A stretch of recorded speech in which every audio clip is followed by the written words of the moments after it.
Start. मैं मानती हूँ कि बहुत से जो हमारे भाई हैं उनकी ओर से शिकायतें आई है कि और यहाँ बातचीत चलती रहती है कि हम अपने इलाके में सफाई बंद कर देंगे, परंतु यह विषय स्वायत्त शासन संस्था के सहयोग से नहीं हो पा रहा है जैसी कि हमें आशा है।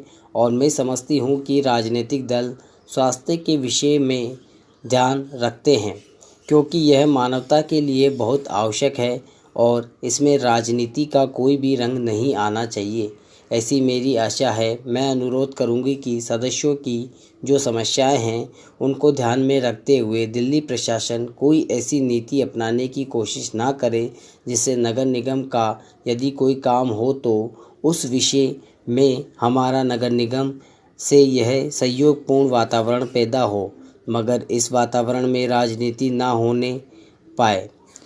हमारे सामने एक उद्देश्य हो कि हमें जनता का काम करना है क्योंकि जनता के लिए हम चुनकर आए हैं, इसमें पार्टी का कोई प्रश्न नहीं है।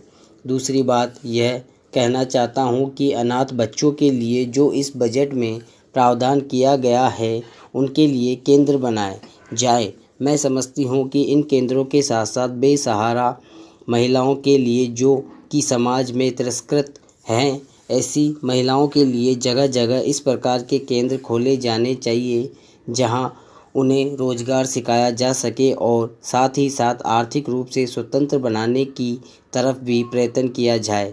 इस विषय में मेरा एक सुझाव है कि जो बच्चे अनाथ हैं, जो बेसहारा महिलाएं हैं, उनकी तरफ हमारी पूरी कोशिश होनी चाहिए कि जो अनाथ बच्चे हैं, जो समाज से तिरस्कृत हैं, जिनकी अवहेलना की दृष्टि से देखा जाता है, उनके लिए केंद्र बनाए जाए और उन केंद्रों में वह अधिकारी रखे जाए जिनके संरक्षण में वह कार्य सीखे पढ़े लिखे।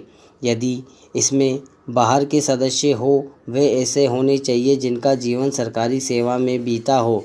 ऐसे योग्य लोगों की सहायता लीजिए जिससे हमें असामाजिक तत्व घुस गए तो फिर भी हमारा पैसा ऐसे ही खर्च हो जाएगा और जो नीति हमें अपनाई है वह असफल हो जाएगी, जिसका परिणाम यह होगा कि हम उस नीति को कार्य रूप में परिणत कर सकेंगे। इस बात पर कोई मतभेद नहीं है। पैरा।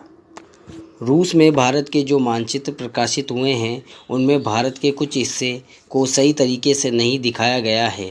इसको सरकार भी मानती है कि इस विषय पर कोई मतभेद नहीं है। प्रश्न यह है कि अगर किसी देश में हमारे देश का गलत मानचित्र प्रकाशित किया है तो एक सरकार के रूप में भारत सरकार का जो कर्तव्य है उसने उसको निभाया है या नहीं, और अगर निभाया है तो किस प्रकार से निभाया है। जब भारत सरकार का ध्यान इसमें प्रकाशित उस मानचित्र की ओर दिलाया गया जिसमें हमारे देश के कुछ भाग को गलत ढंग से दिखाया गया है तो उसमें 1956 में ही, जबकि ना तो भारत और चीन की सीमा का प्रश्न पैदा हुआ था। इस बारे में रूस ने विरोध किया। इसके बाद भारत सरकार ने लगातार 4 बार रूस सरकार से लिखित रूप से विरोध किया कि हमारे मानचित्र को ठीक से नहीं दिखाया गया है।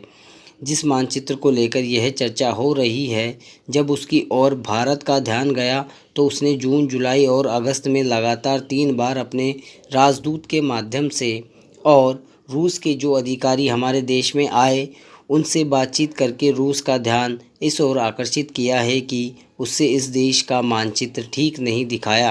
प्रश्न यह है कि जिस मानचित्र के बारे में हम चर्चा कर रहे हैं उसके बारे में हमें चिंता करनी चाहिए या नहीं। मैं समझता हूँ कि अगर दुनिया का कोई भी देश हमारा मानचित्र सही ढंग से नहीं दिखाता है तो स्वाभाविक रूप से देश को उसके बारे में चिंता करनी चाहिए। हम अपने कर्तव्य से नहीं चूक सकते हैं, लेकिन जहाँ तक इस चर्चा का संबंध है, मैं माननीय सदस्य की प्रशंसा करता अगर वह उन समस्त देशों का जिक्र करते और निंदा करते जिन्होंने हमारे मानचित्र को गलत ढंग से दिखाया है। उदाहरण के लिए पाकिस्तान को शिकायत है उसके मानचित्र को केवल रूस, ईरान और मिस्र ने ही नहीं बल्कि अमेरिका ने भी गलत दिखाया है। जिस कश्मीर को भारत माता का राज और मुकुट कहते हैं, जिसे हम कहते हैं कि इस धरती पर हमारा स्वर्ग है, उस इलाके को बिल्कुल उनकी दया और कृपा पर छोड़ दिया। यह बात उत्साहवर्धक नहीं है। स्टॉप।